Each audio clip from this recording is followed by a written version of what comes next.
Bom dia, queridos irmãos. Graça e paz da parte do nosso Senhor Jesus Cristo. Como você está? Estou com saudade de você.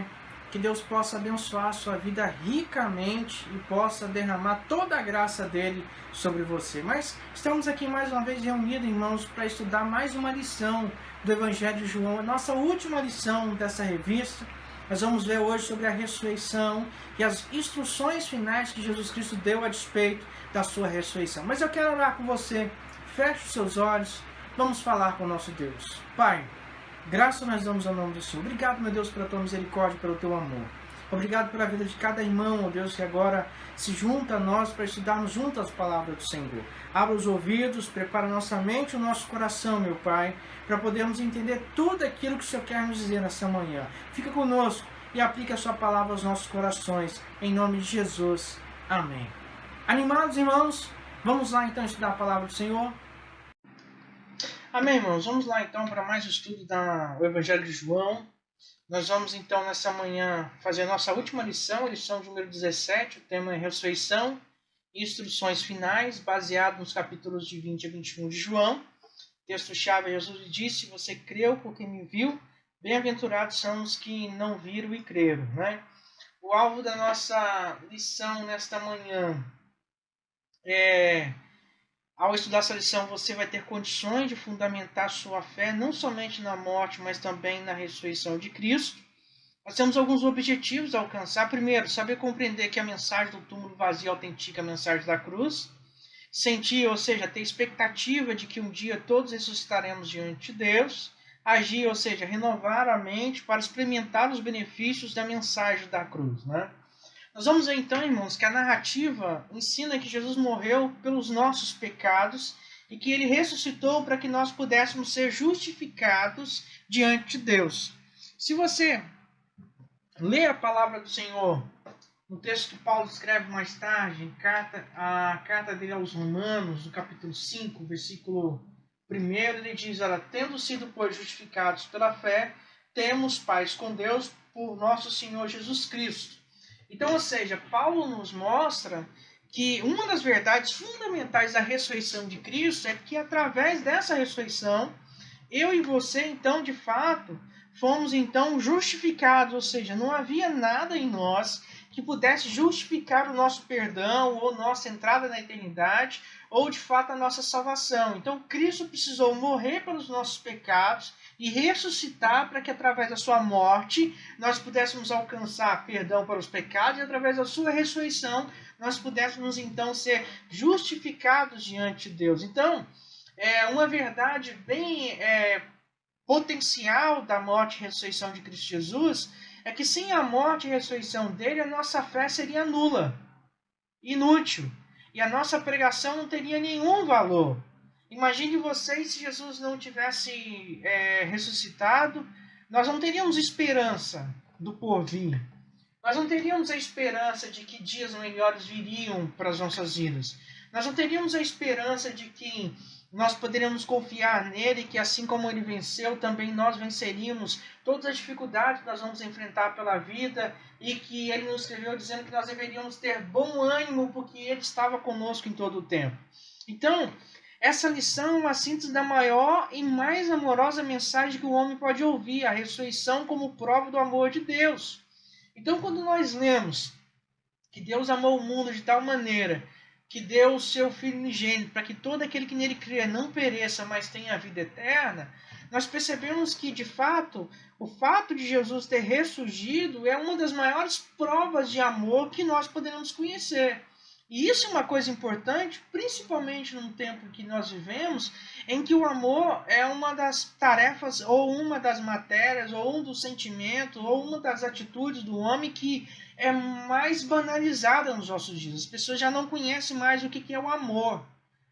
O amor está ligado em nossos dias apenas a uma questão física, a uma questão subjetiva, e como se fosse um objeto que hoje tem, amanhã já não me interessa mais e eu descarto.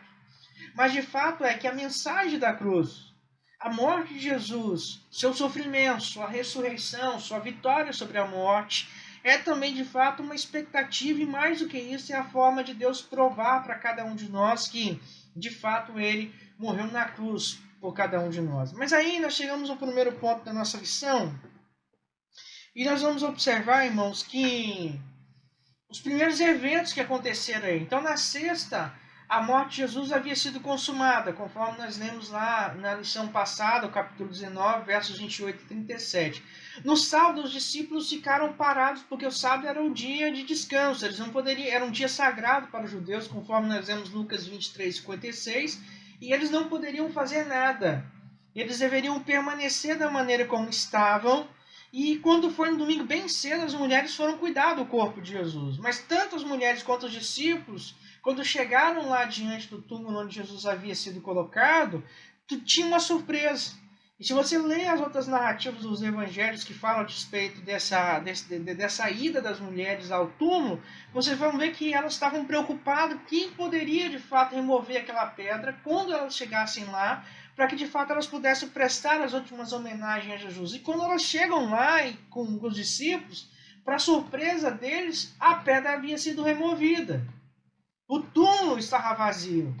E a primeira coisa que vem à mente deles, então, nesse instante, é a seguinte constatação: será que algum outro tipo de discípulos teriam durante a noite surrupiado, então, o corpo de Cristo, levado o corpo de Jesus para outro lugar?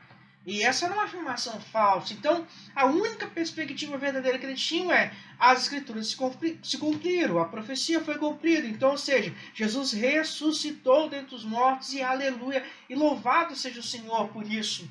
E louvado seja o Senhor por essa experiência e por essa expectativa de que Ele nos dá, de que Ele venceu a morte, de que Ele superou todas essas coisas, para que através dela, em nome de Jesus, em nome do nosso Deus, Ele pudesse nos mostrar a sua vitória, né? Mas aí nós temos essa frase aí que nos mostra, João, para hoje, nos mostra a grande diferença que existe, de fato, entre o cristianismo e as demais religiões, as grandes religiões. A diferença é única e simples. O túmulo de Jesus está vazio. Se você for no túmulo de Buda, os ossos de Buda estão lá. Se você for no túmulo de Confúcio, os ossos deles estão lá. Se você for no túmulo de Maomé, os ossos deles estão lá. De Allan Kardec, os ossos deles estão lá. Se você for no túmulo de Hitler, os ossos deles estão lá. Se você for no túmulo dos grandes heróis, dos grandes deuses dessas religiões pagãs, das outras religiões do mundo, os ossos dos seus deuses estarão lá. Mas se você for no túmulo de Jesus, o túmulo está vazio, porque Jesus venceu a morte. Ele está vivo pelos séculos dos séculos, e louvado seja o Senhor por essa expectativa que Deus nos dá. Essa é uma das afirmações que Hernandes faz sobre este livro, mas essa é uma afirmação verdadeira, irmãos. Porque o que norteia de fato a nossa fé e a nossa esperança e a nossa expectativa é saber verdadeiramente de que o nosso Senhor Jesus Cristo, Ele está vivo. Ele não está morto como os outros homens. Ele não está preso no túmulo, mas Ele vive e hoje está à destra de Deus, reinando, intercedendo e cuidando do seu povo. Mas aí, irmãos, nós vamos ver então a primeira aparição. E agora os discípulos vão sair de cena, porque não haviam compreendido aquilo que estava ocorrido. E aí no capítulo 21 nós vamos entender. Por isso os discípulos então saem de cena, mas Maria ficou ali no túmulo tentando entender o que estava acontecendo. E ela desejava ardentemente saber aonde tinha ido Jesus, qual era o paradeiro de Jesus. E o que segue descreve o encontro entre Jesus, ressurreto, e Maria. Mas Jesus não apareceu somente para ela. Nós temos outras aparições que a Bíblia nos mostra a despeito disso, né? Nós temos aí que ele apareceu a Maria Madalena, ele apareceu aos 2 discípulos no caminho de Emaús, aos 11 discípulos sem Tomé e depois com Tomé. Pelo menos 500 pessoas na Galileia viram o Cristo ressurreto. Tiago viu o Cristo ressurreto, Estevão viu o Cristo ressurreto, Paulo viu o Cristo ressurreto. Ou seja, somando toda a Bíblia, menciona pelo menos 517 pessoas que viram o Cristo Jesus ressurreto. E ele não está morto, ele está vivo, ele está à destra de Deus. E aí, no versículo 11, nós vemos que Maria ficou ali à entrada do sepulcro tentando descobrir o que tinha acontecido. Foi então que ela viu 2 anjos vestidos de branco. E o apóstolo João fala claramente e quer enfatizar o estado de espírito de Maria diante do sepulcro. 4 vezes apareceu a descrição do seu choro. A razão do choro é descrita no verso 13. Levaram o corpo de Jesus. A ausência do mestre já havia provocado angústia nos discípulos antes mesmo da morte. E ainda provocou mais tristeza quando Jesus voltou para o Pai. Mas aí, irmãos, vamos para hoje, nos traz aí uma reflexão, né? As pessoas do passado e de hoje, que não compreenderam a morte e ressurreição de Jesus, estão fadadas ao choro e ao sofrimento.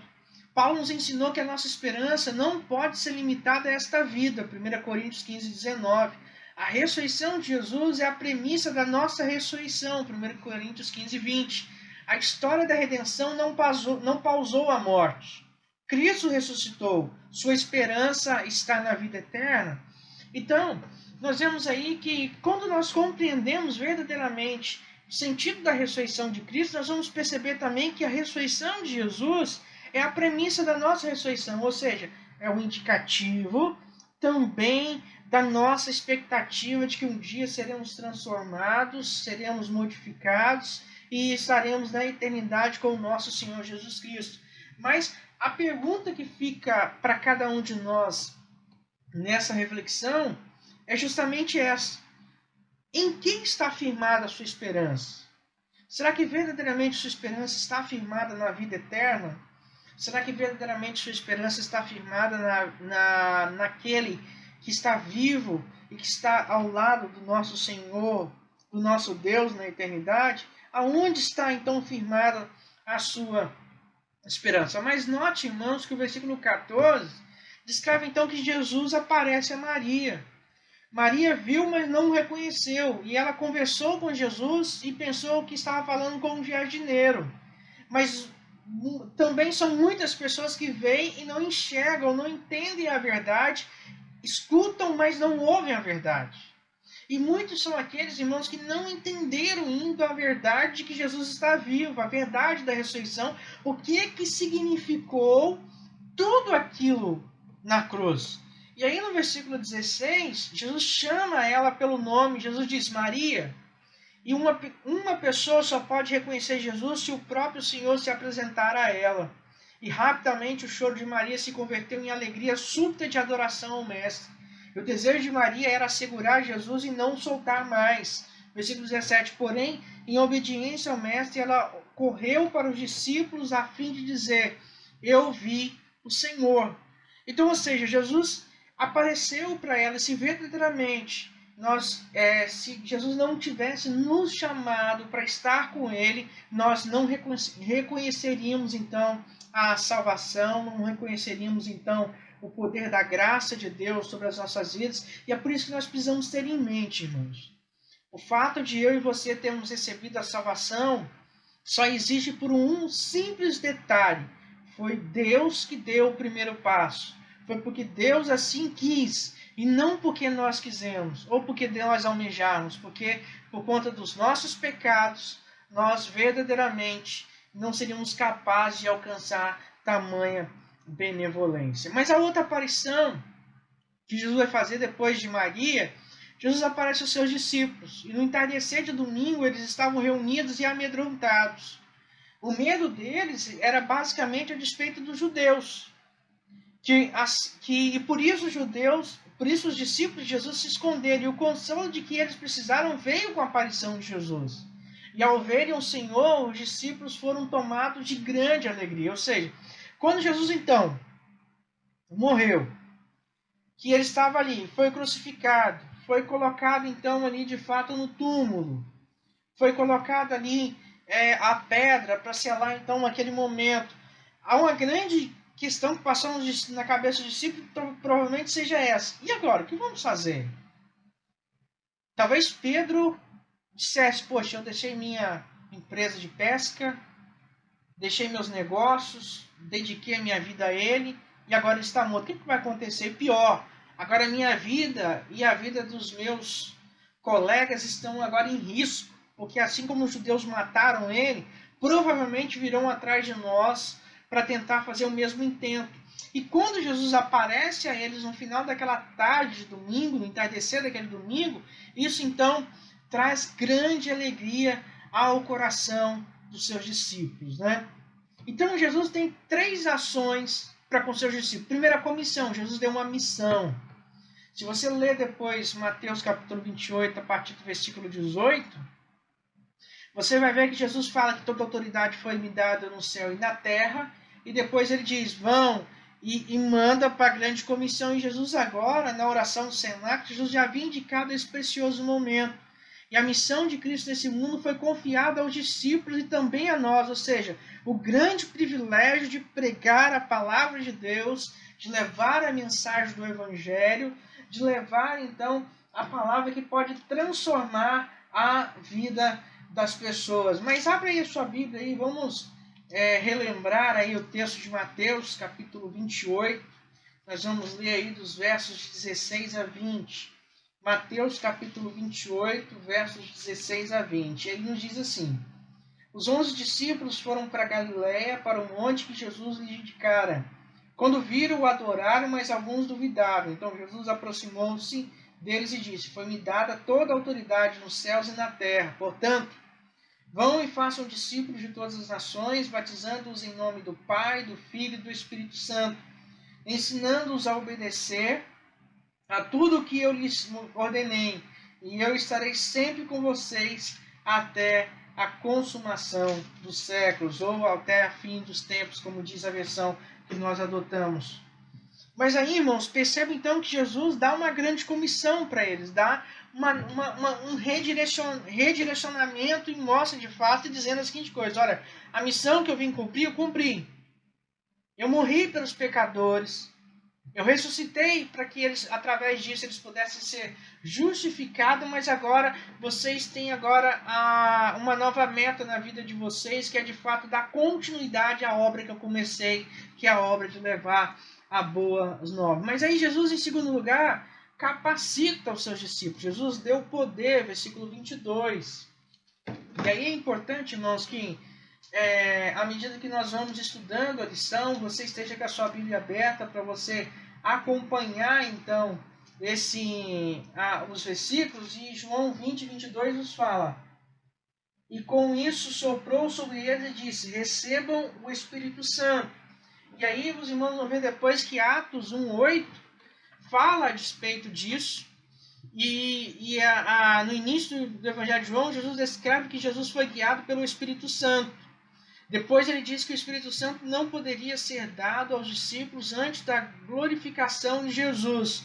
E neste momento havia chegado a hora de os discípulos receberem o Espírito como guia da vida deles. Posteriormente, a partir de Atos 1:8, o Espírito foi derramado progressivamente sobre todos os santos. Então, ou seja, Jesus não só dá uma comissão para eles, uma missão para eles, mas Jesus agora capacita eles com poder. Por isso, irmãos, nós precisamos de fato do Espírito Santo do Senhor em nossas vidas. O Espírito Santo significa capacitação com poder. Poder o quê? Para fazer obras miraculosas? Sim, mas o primordial de tudo isso é a autoridade para poder pregar o Evangelho de Deus. E aí Jesus mostra para eles agora o compromisso.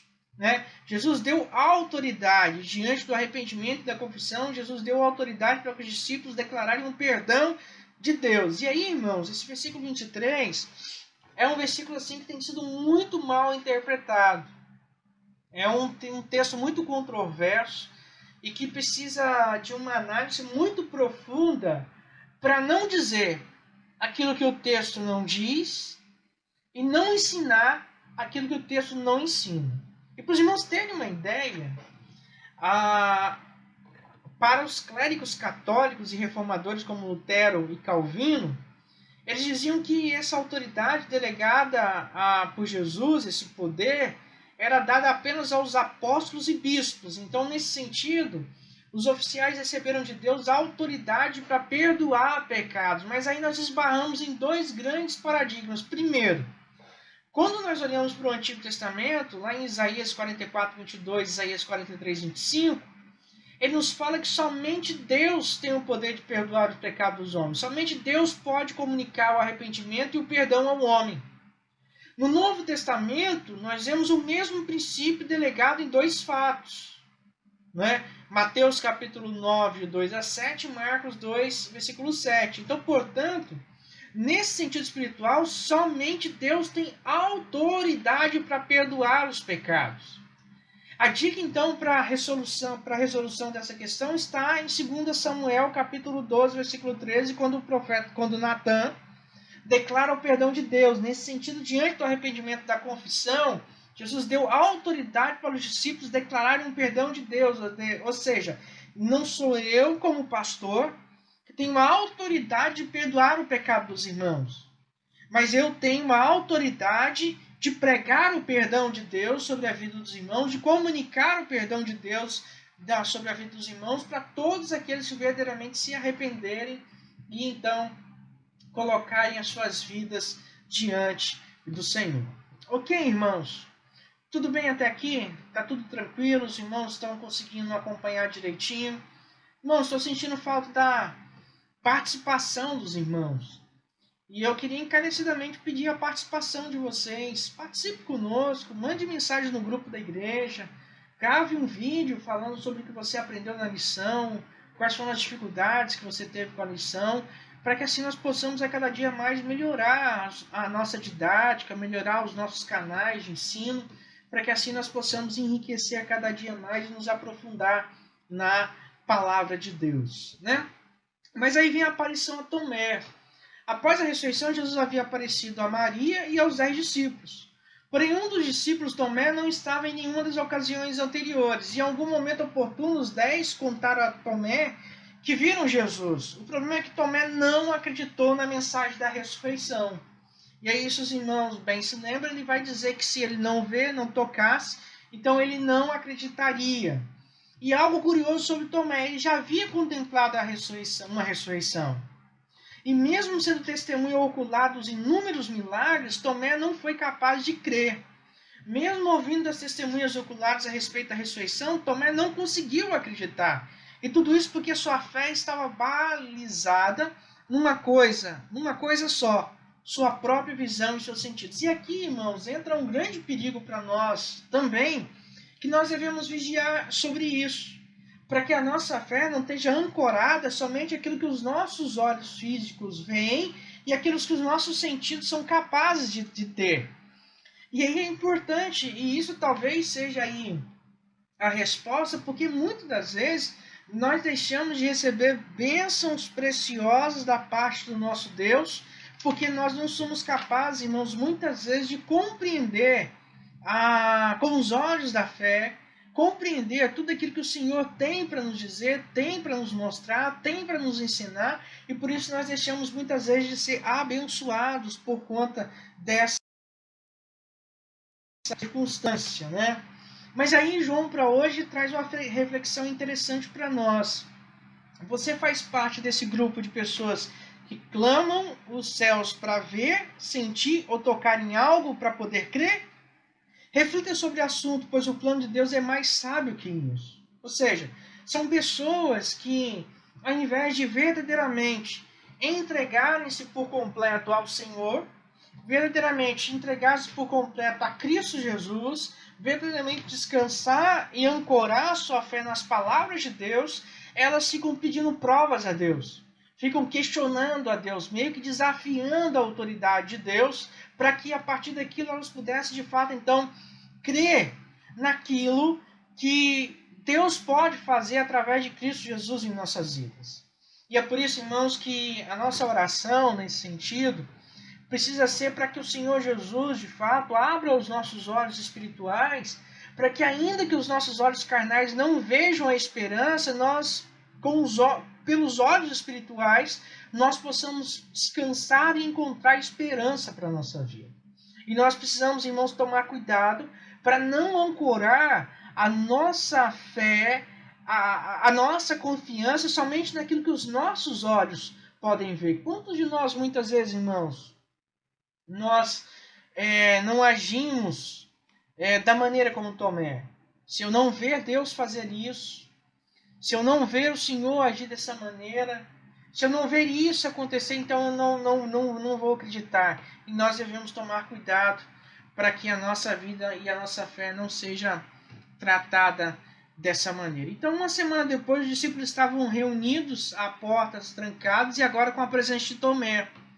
E outra vez, Jesus apareceu visivelmente a eles e a Tomé. Jesus, já conhecendo o coração de Tomé, deu provas da sua ressurreição. E é imprescindível notar a compaixão de Jesus mesmo em face da incredulidade. Finalmente, Tomé creu na ressurreição. E Jesus repreendeu a atitude incrédula de Tomé e, ao mesmo tempo, exortou a igreja a crer nele. E aí é importante nós lermos esse texto para aprofundar melhor isso aí. Olha aí agora o capítulo 20, versículo 29, ele vai dizer: então eu disse, porque você viu, você creu. Felizes os que não viram e creram. Então, ou seja, era uma exortação também para nós. Porque nós não fomos testemunhas oculares da ressurreição. Mas pelo contrário, nós somos felizes porque nós cremos e sabemos que ela é real, que ela é verdadeira, e por isso o Senhor Jesus exortou a igreja do Senhor naquele tempo, para que eles pudessem, não só os seus discípulos, aprender a ter a confiança no Senhor, mas também cada um de nós, como igreja do Senhor, aprender a descansar no Senhor Jesus. E aí, irmão, seguindo o fluxo da narrativa, João conduz o leitor a crer em muitos outros milagres que nem foram contados. E crer no Jesus, os milagres que não vimos. Então, a ressurreição de Cristo Jesus, ela traz essa perspectiva que nos ajuda, de fato, a aprofundar a nossa fé, enraizar a nossa fé, nesse sentido de que nós não precisamos vê-lo para crer. Nós não precisamos ver para crer, mas tão somente cremos porque não vemos, e por isso então nós temos a fé em Cristo Jesus. Mas aí João, para hoje, nos mostra que não existe nada de errado em crer por ter visto. O problema está em depositar a fé somente por ter visto algo. A necessidade de ver para crer é reprovada por Deus. Você pode crer sem ver? E aí, irmãos, isso é uma coisa muito pessoal, mas que nos leva a fazer essa reflexão muito profunda em nossas vidas e que nos leva a pensar um pouquinho sobre isso. Será que eu tenho a necessidade de ver para crer? Será que eu realmente só vou conseguir descansar nos planos e propósitos de Deus para a minha vida em Cristo Jesus só vendo Ele agir sobre a minha vida? E isso é uma situação muito complicada, irmãos, e nós devemos, então, de fato, tomar cuidado com isso e zelar pelas nossas vidas para que a nossa fé não se baseie apenas em algo visual. E aí, relembrando, então, a definição de fé, como Hebreus nos fala, lá em Hebreus capítulo 11, nós precisamos tomar cuidado para que a nossa fé não seja baseada em apenas naquilo que nós vemos. E aí, Hebreus 11, versículo 1, nos lembra que a fé é a certeza daquilo que esperamos e prova das coisas que não vemos.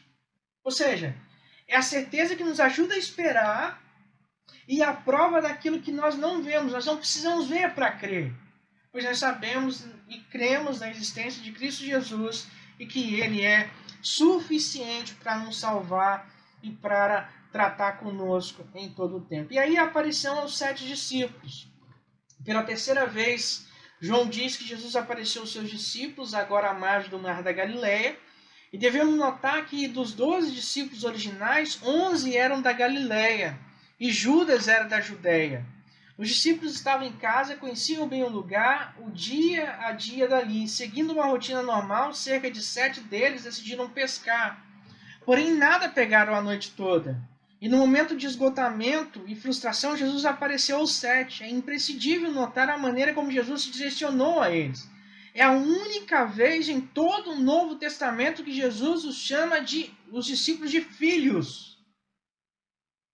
E é como se Jesus tivesse chegado, e a cena que nós construímos ali, diante desse texto, é Jesus diante do mar gritando: filhos, filhos, vocês conseguiram pegar alguma coisa? Vocês têm algo para comer? E aí eles frustrados porque eles haviam pescado a noite toda, Jesus então dá ordem a eles que lance a rede de um outro lado do barco. E eles então, ao puxar a rede então vem cheia de 153 peixes. E eles ficam perplexos com aquele discurso. E o discípulo amado de Jesus, provavelmente João, diz a Pedro: é o Senhor. E então Pedro vestiu a sua capa e foi se encontrar com o Senhor. Essa é a forma, irmãos, que tratou, então, essa é a forma de tratamento, marcou profundamente João. E dessa maneira, irmãos, nós percebemos que Jesus tratou os discípulos como um pai trata seus filhos. E Jesus trata cada um de nós como o pai trata os seus filhos. O pai não se preocupa, não só se preocupa, mas trabalha para prover o sustento dos seus filhos. Então, preste atenção, irmãos, que essa passagem nos ensina algumas lições preciosas, e dentre elas é a seguinte: é que enquanto nós não estamos vendo a ação de Deus, a ação de Jesus, ele está trabalhando para prover o nosso sustento. Enquanto nós oramos pedindo a intervenção do Senhor e não vemos a intervenção do Senhor, ele já está trabalhando essa intervenção, ele já está trabalhando todas essas coisas para que seus filhos, então, de fato, tenham sustento. Então, por meio de um grande milagre, Jesus deu 153 grandes peixes e pão. Que belo café da manhã eles tiveram. Não foi uma simples refeição, afinal, foi o próprio Senhor Jesus quem a preparou. E depois dessa história, Pedro ficou novamente diante de Jesus. E aí observe que os versos de 15 a 17, por 3 vezes Jesus perguntou a Pedro se o amava. E por 3 vezes Pedro respondeu que o amava. Entretanto, nós vemos que na terceira vez que Jesus faz a pergunta, Pedro ficou tomado pela tristeza. Porque provavelmente, por perguntar 3 vezes, Jesus chamou a atenção de Pedro sobre o evento anterior, quando ele o negara por 3 vezes. Note também que ao final de cada pergunta, Jesus ordenou que Pedro cuidasse das suas ovelhas. Então, na sequência, Jesus faz uma declaração a respeito de como então Pedro iria morrer. Muito semelhante ao que dissera a si mesmo, conforme João 12:33. E segundo nos textos de Clemente, de Roma, em 96 depois de Cristo, de Tertuliano, 212 depois de Cristo, Pedro foi morto em Roma logo depois de sua esposa, ambos crucificados como criminosos. Fascinado ou amedrontado com a notícia de Jesus, Pedro perguntou sobre a morte de João, porém Jesus informou que a resposta àquela questão lhe era exclusiva, o que gerou a crendice popular de que João seria imortal. Mas na verdade nós percebemos que a forma como João morreu foi de outra forma, foi exilado na ilha, teve a visão e assim sucessivamente. Os 2 versos finais são uma espécie de pró-escrito. Então é possível que os últimos versículos de João não foram escritos por ele, mas tenham sido escritos por outro autor. Algo parecido com Deuteronômio 34, quando Josué narra a morte de Moisés. E isso não é nenhum problema para a canonicidade do Evangelho. Amém, irmãos? Então nós concluímos essa lição com as palavras do apóstolo Paulo.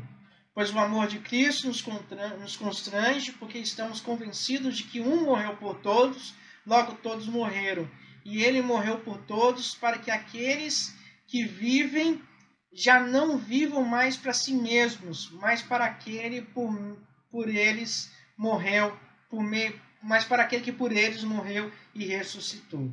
Que Deus nos abençoe, que Deus nos ajude e que nós possamos, irmãos, entender quão abençoados nós somos e como é importante nós compreendermos profundamente ao sentido da ressurreição e da morte de Cristo Jesus, sem a qual nós não teríamos a remissão dos nossos pecados. Mas aí eu quero deixar uma tarefa de casa para você. E eu queria que você, juntamente com a sua família, se reunisse aí e gravasse um vídeo e colocasse no grupo da nossa igreja e respondesse essas 2 perguntas. Qual o valor da ressurreição de Cristo para a nossa fé? Por que é tão importante para a sua fé, pessoal, que Jesus tenha ressuscitado? Eu gostaria que você mandasse a sua resposta para nós, para enriquecer, então, a nossa aula. Amém, irmãos? Louvado seja o Senhor, querido. Como é bom podermos ter a nossa fé alimentada. Como nós vimos estudar sobre a ressurreição de Jesus, nos mostra que foi preciso que Jesus morresse para que nós pudéssemos receber a graça de Deus, o perdão para os nossos pecados. Foi necessário que Ele ressurgisse para que eu e você pudéssemos então ser frutos e pudéssemos usufruir da justificação do Senhor, ou seja, o ato de que Ele tirou a justiça dele, colocou em nós, sendo cada um de nós culpados e réus de morte por conta dos nossos pecados, alimenta a nossa fé, a nossa esperança e a certeza de que Deus nos amou dessa maneira, que entregou Jesus para morrer por nós na cruz do Calvário. Que Deus te abençoe e que você entenda dessa riqueza da palavra de Deus e que você guarde isso no seu coração. Mas vamos orar mais uma vez ao Senhor e vamos agradecer a Deus pela misericórdia dele. Pai, graças nós damos ao Senhor. Obrigado, meu Deus, pela tua misericórdia, pelo teu amor, pelo teu cuidado. Obrigado, meu Deus, por tudo que o Senhor tem feito por nós. Obrigado pelo estudo da tua palavra nesta manhã, que nos mostrou, ó Deus, que Jesus venceu a morte. E a vitória de Jesus sobre a morte também será a nossa vitória quando nós encontrarmos o Senhor na eternidade. A glorificação de Jesus também será também, ó Deus, a expectativa de que seremos também transformados, ó Pai. Por isso, ó Pai, põe tua palavra em nós. Aplica a tua palavra nos nossos corações. É o que nós oramos e agradecemos ao Senhor, no nome de Jesus. Amém. Amém, irmãos. Eu quero pedir a você, querido, nos ajude. Compartilhe esse canal com seus amigos, com seus vizinhos.